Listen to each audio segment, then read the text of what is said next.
today's World Insight, business as usual for most U.S. companies in China with robust income, despite global economic and geopolitical challenges. But the conflict in Ukraine presents new difficulties, which seasoned scholar Stephen Roach helps unpack for us. This war, for a variety of different reasons, is causing a major recession in the global economy. And the power of architecture to breathe new life in resource-challenged communities, as seen in the work of this year's Pritzker Prize awardee, Diabedo Francisquere. An exclusive talk about his design philosophy.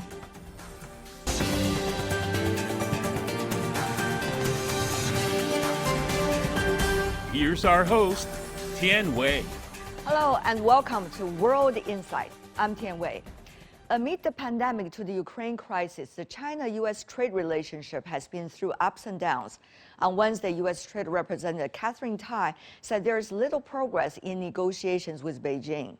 But the frictions hardly dampened the U.S.-China trade, based on March survey of the American Chamber of Commerce in China. U.S. companies in China make big profits, with 60% of members ranking China as a top 3 priority for global investment. However, the global economy has been hit by challenges, one after another. Amid the pandemic, the Russia-Ukraine conflict has further dampening effect on economies around the world.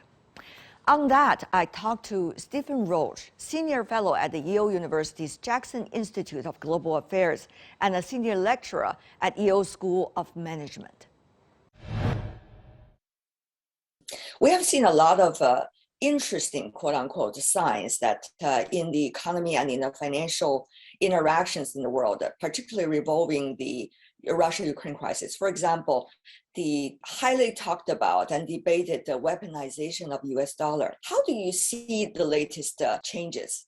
Well, the dollar has been characteristically strong during this period of conflict and geostrategic turmoil.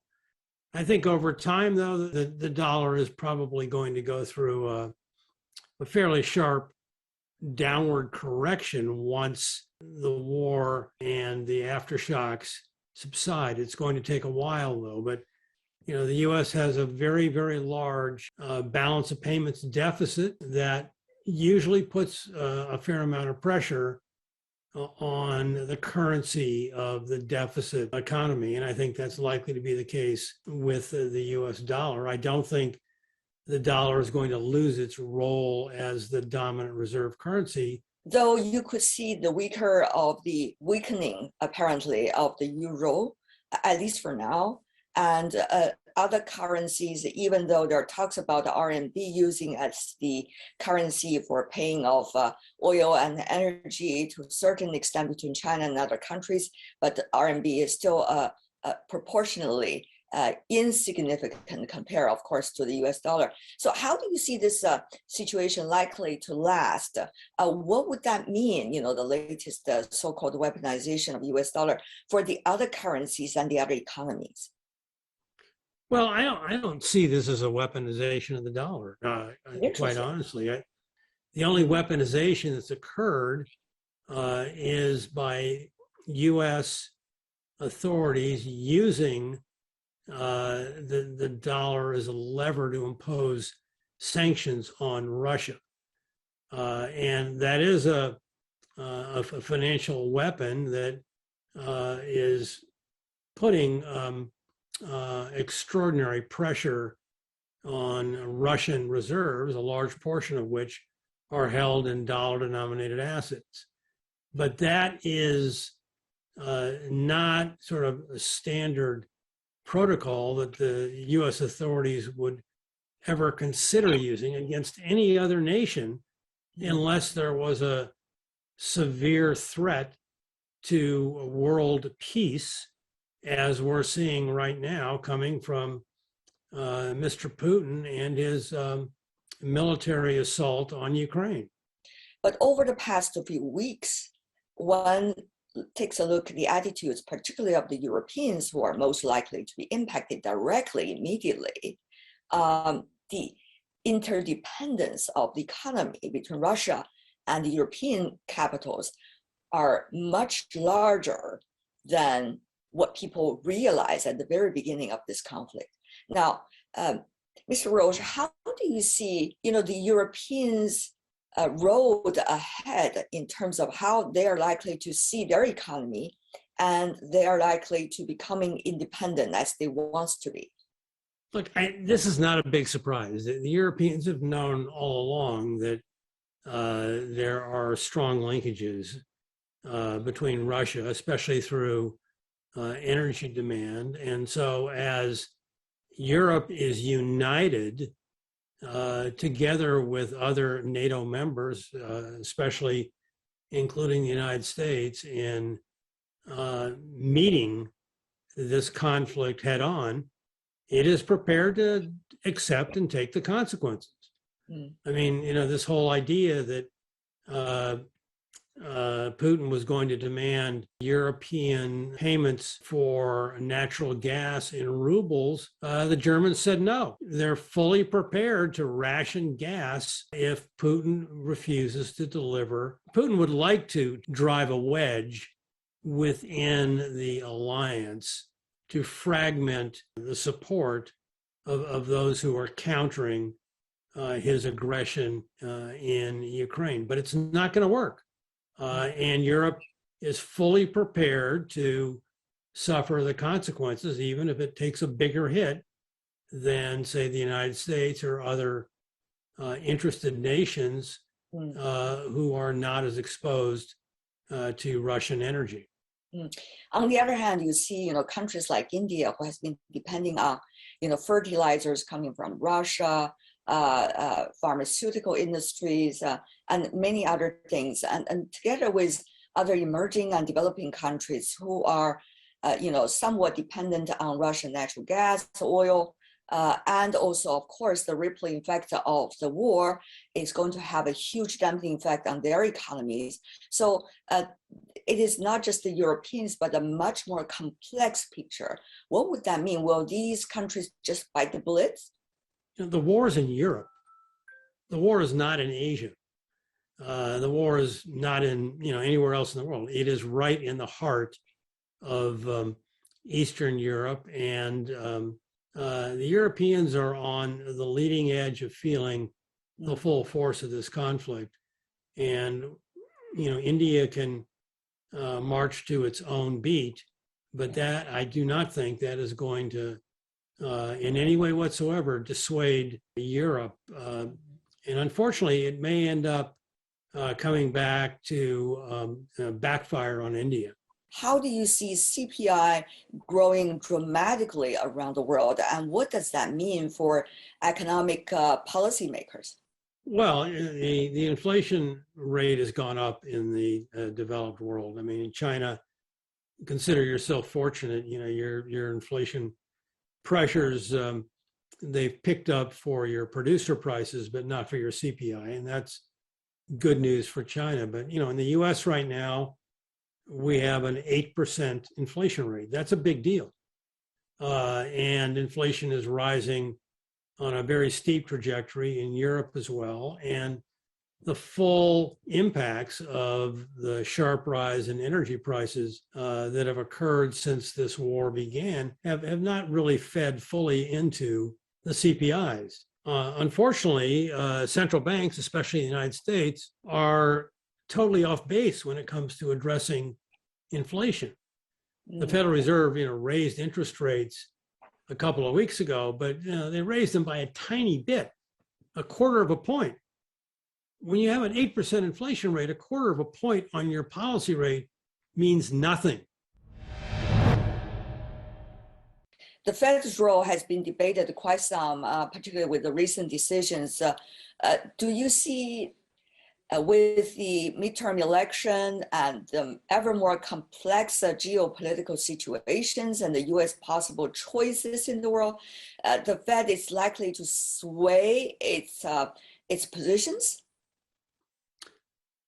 No, not with respect to politics. I think the Fed is fiercely independent politically, but the other issues could certainly complicate it. If it looks for example, like this war for a variety of different reasons is causing a major recession in the global economy, the Fed will hold its fire and refrain from doing the type of tightening that it is telegraphed that it feels that it needs to do.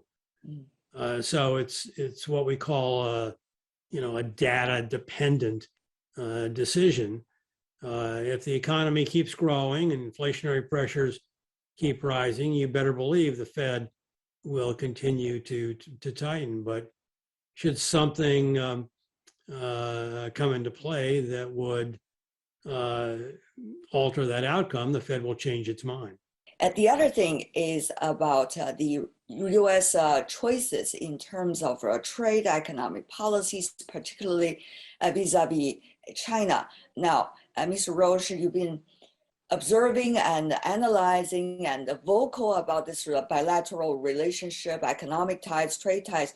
What do you make of which stage are we in right now? Well, we're in a serious conflict with China over trade policy, technology policy, and the rhetoric in many respects resembles what we saw during the Cold War. So I'm actually very worried about it. I'm just finishing up as we speak a new book that will be coming out later this year called Accidental Conflict. It's about the U.S. and China, and it argues that the conflict should not have occurred and would not have occurred were it not for the false narratives that both countries have with respect to each other. And that's why I call it accidental conflict. So we need to figure out a much better way to build a trusting relationship between ourselves. And I've got some ideas in the book on how to go about doing that. The logic of China's dynamic zero policy is about the possibility of the spread of the pandemic, the severity of the pandemic vis-a-vis the limited medical resources this country has. Of course, earlier we have seen the Chinese authorities have been, to a certain extent, trying to articulate the importance of maintaining economic growth, not to harm economic activities, while trying to maintain the dynamic zero policy. But of course, these are very difficult tasks to balance, a tightrope. Well, look, I think they work very well, in the first phase of COVID. I mean, it was a very difficult outbreak, and yet, the rapid response and the zero tolerance policy was extremely effective for nearly 2 years. But it is not able to contain a highly transmissible variant, such as we're seeing in Omicron. And Omicron itself has, another variant that's once again spreading in the U.S. after the first Omicron variant has subsided. Yeah. And now there's a new one. The newest one is also coming out. Right. Now, we know and we hope that these new variants are less severe in terms of mortality and serious illness, but we can't take that for granted. We do know that they're much more contagious and transmissible. The public health protocols required to contain it are really difficult to implement without a major disruption to your economy. Having said that, though, Mr. Roach, if you could point to the growth possibilities, where do you think it might come from in the Chinese economy? Look, the Chinese economy still has, extraordinary potential for economic growth. The case that I've made for a number of years really rests on what I continue to believe is a very powerful structural transformation as China moves from a growth formula that had been very successful but focused more on investment and exports to one that is increasingly driven by internal private consumption, by services, by urbanization, and by a critical shift from imported to new, homegrown, or indigenous innovation, which will boost productivity. That's the case.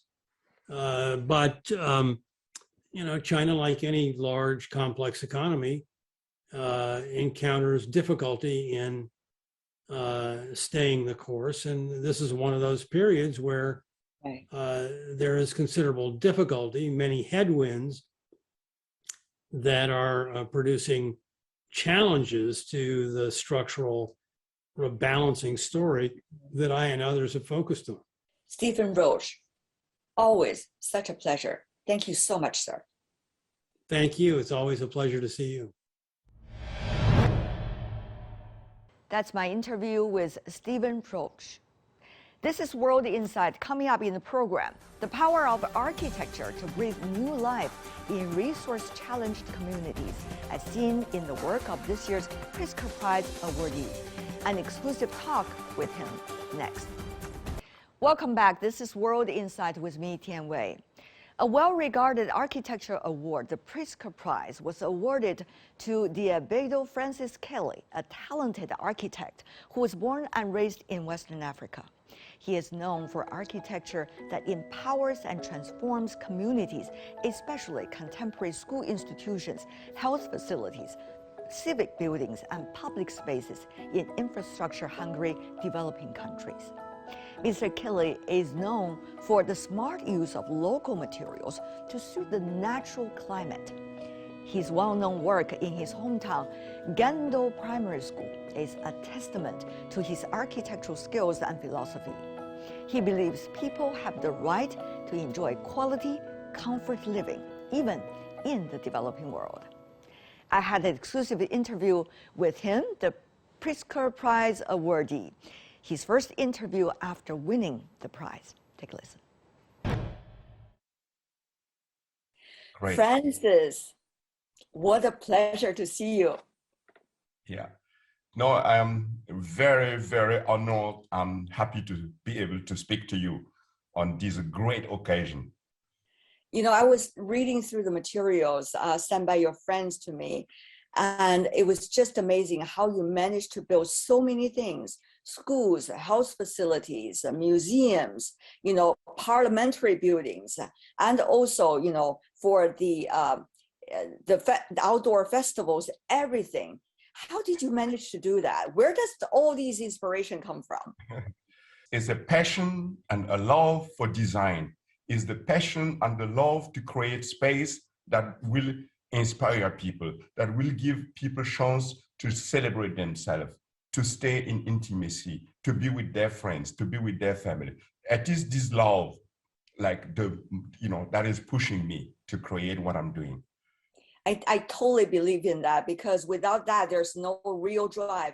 But, you've been building so many things, including, very low budget school for developing countries, particularly in your home country and home continent, Africa. So what is the architecture with the lowest budget you ever built? No, it is my very first school, the school that I built in my home village. There was, let me say, honestly, there was no budget, And, I thought you were going to say $1,000 or $2,000, but there's zero budget. Yeah. And then, but I had to create a foundation to find people that will donate me the little money that I needed to buy the material. And, all the work came from the community. I had to convince everyone to build the school. And that it happened, and is so making my people today very proud, very proud. I saw the photo of that school, very unique, and it builds beautifully with the surroundings and the lighting of the day, and also the colors being combined, as well as the local materials. Tell me more about how you came up with that idea. How did it work eventually? Yeah, we have to say that it's very hot. So in my home country, really, it can be very hot. And at the same time, people are really curious, enthusiastic for new things. And that is another aspect that is important to highlight. People being using clay, like to build their houses for generations. But nowadays people consider clay to be poor people material. So first of all, I needed to improve the quality of clay, just putting a little bit of cement and making bricks that look so regular through compression, You built after the school, which is your first building, you said. You also built so many other things, like we said earlier, hospitals, parliamentary buildings, and you're building around the world now. But you said famously one thing, which I think really needs to be noted in this interview. You said, it's not because you are rich that you should waste materials. It is not because you are poor that you should not try to create quality. I love that. Totally. I don't believe so. I think that we have the potential to make the best out of every challenge that we're facing, And for me, it's, I would want to say beauty is the right for everyone, everyone deserve quality and beauty. And that's what I try to do with my project. Generally, when I started to building a school in Africa was considered like something like, they just need it's basic thing. Yeah. And so I didn't accept it. I didn't want to accept it. I wanted to create the best for my people. And so I started to source material, to source way and design how within the budget, let me say again, non-existing budget, how I could create a building like this so that people has great comfort, that lighting system is wonderful using the element, and ventilation through passive element, through design element, and so create a place where the kids are really happy to stay in and where teaching is easy and comfort for everyone. The materials that you use as an architect very much indicate the ideas that you have about our world and the nature. So how do you see we can combine, the qualities of these materials with some of the most natural born materials at different places around the world? No, I mean, this is a fact. Innovation and industry is great. Industrialization is great for our future, but it's also, we have to know that they brought things that are causing a big burden. I'm thinking about plastic and certain other materials that now has become part of our concern. I think the future of architecture will be how we combine all these elements with natural resources to create space for people. Building will still be needed tomorrow, but that is how we balance all of these together.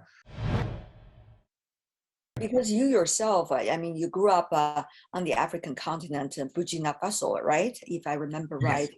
And also you yourself experienced the days when you don't have enough lighting, when you are in a very poorly furnitured or built classroom, when you were a student there. So you know exactly what the student wanted and how to achieve it.